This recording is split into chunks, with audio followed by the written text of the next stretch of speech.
everyone and welcome to Wednesday's Literacy. So you need your Wednesday pack and you need to open it up to literacy.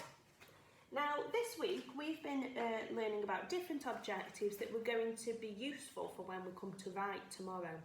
First of all, we looked at rhetorical questions. Now I'm hoping that you've been having a look at some adverts yourself and noticing how they use rhetorical questions and what effect it has.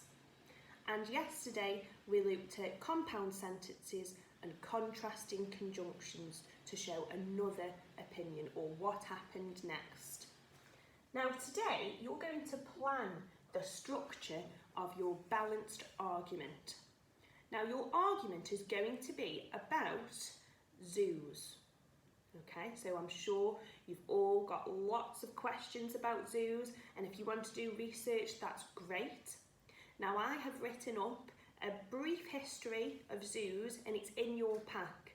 That has different points for the good things about zoos and against the bad things about zoos, and you're going to decide whether you're for zoos, whether you think they're a great idea, or if you're against, you think it's a bad idea to have animals in zoos. So first step, I want you to pause the video now and I want you to read a brief history of zoos, and this is going to give you some more information about it, and also you might have your own views on it already.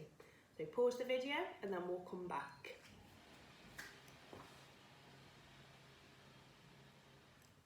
Okay, so hopefully you have read about the history of zoos and you've kind of made your mind up whether you are for or against, whether you think it's good or whether you think it's bad.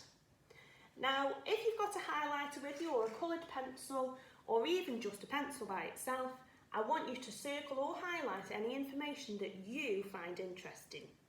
Okay, I don't want you to highlight information that confuses you or that you don't quite understand.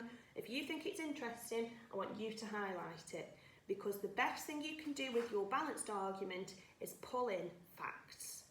Okay, so why not use some facts to add to your argument? If you want to go away and do some research about zoos, then you can, and then you can add this to your plan. Now today you are going to be having a planning sheet.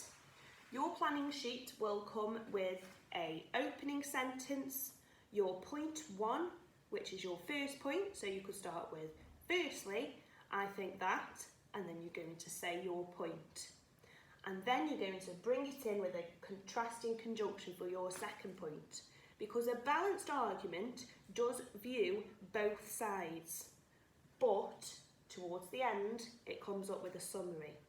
So it could be, others may argue such and such, others may argue that zoos are unfair to animals, however, I believe that zoos are keeping animals safe and well. So these are your three things that I want you to consider when you come to write tomorrow. You need contrasting conjunctions, and they're going to be at the start of your first or your second or your third point.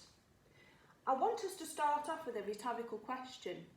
Okay, that's your question that you want to ask the viewer. Remember, it's just there for effect. It's drawing that reader in. And after you've made your points, you're going to have a summary. A summary of what you think is right, based on both sides. Remember, this is a balanced argument, which means you have got to mention both sides of the argument. A balanced argument, which means you're going to have facts. So make sure you have highlighted or circled or found out some facts your own on zoos.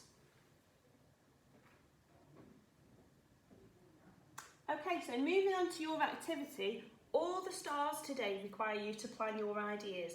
There is a different format for some of the stars. Choose whichever one you think is going to be easiest. So you're going to section your ideas into points of paragraphs. Now remember, when we come to a plan, this is for you to remember, not me. So if you want to have bullet points, keywords on there, or short sentences, maybe sentence starters, you've got them on your sheet to help you. Please make a note of it, because it's you that are going to need to use that plan tomorrow.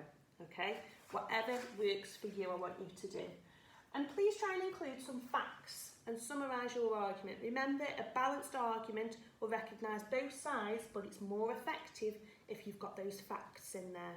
So have a go, plan your argument, ready for your write tomorrow.